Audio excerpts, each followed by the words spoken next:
Thanks for tuning in for another essential RC flight test, and today we're looking at the new BLADE Inductrix FPV from Horizon Hobby. Now this is the successor to the very popular standard Inductrix that's been out there for a long time now, but a lot of people have been modifying that into an FPV Inductrix, but obviously BLADE have decided to play catch up here and come out with a new version of the Inductrix, but ready out of the box to fly FPV, which is fantastic. So for anyone who doesn't want to tinker and make that standard Inductrix into an FPV version, here it is. Here's the version that you can buy for around £80 in the UK, and it works straight out of the box. Now this is the bind and fly version. You need your own goggles or screen to view what's on the camera, and you need your own transmitter to bind to this Inductrix FPV to fly it. But there's a new version coming out that called the ready to fly version that has the transmitter and an integrated LCD screen that is going to retail for about 150.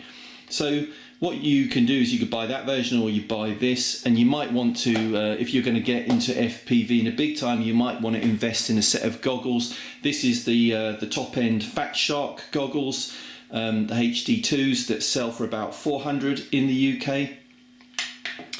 At the cheaper end of the spectrum, there's the Cornum Cyclops goggles, which are lower resolution, but sell for about £50 or £60 I think in the UK, but work very well. And what's importantly for goggles, you get that immersive experience. You know, you can't see anything else in your peripheral vision except what you see on the screen.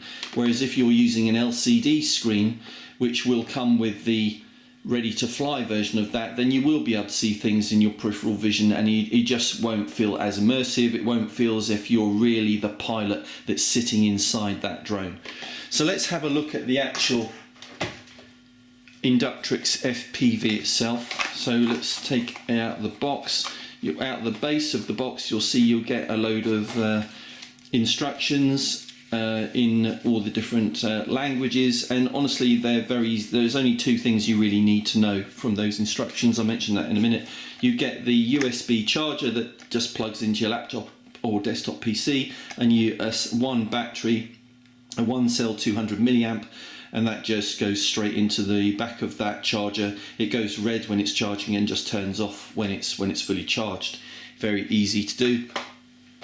Now the Inductrix itself, if I take it out of the box, tiny little thing, and what I can actually show you is I can compare it to the Inductrix 200 that I've had for a while now, and it flies very well. But it's tiny, and it's quite amazing how they fit the FPV equipment inside this tiny little thing.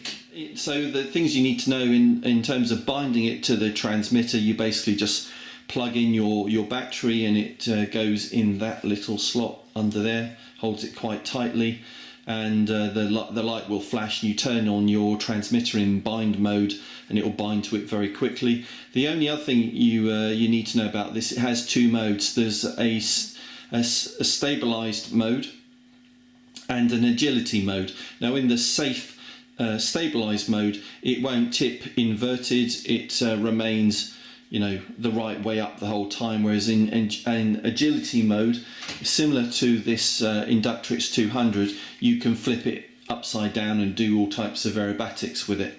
And you need to use the AUX1 channel on your transmitter, and just assign that to a button on your transmitter, like the bind button, and then you'll be able to switch between those two modes in flight, and you'll see there's a red and blue light. It changes between the red and blue light to indicate which mode it's actually in.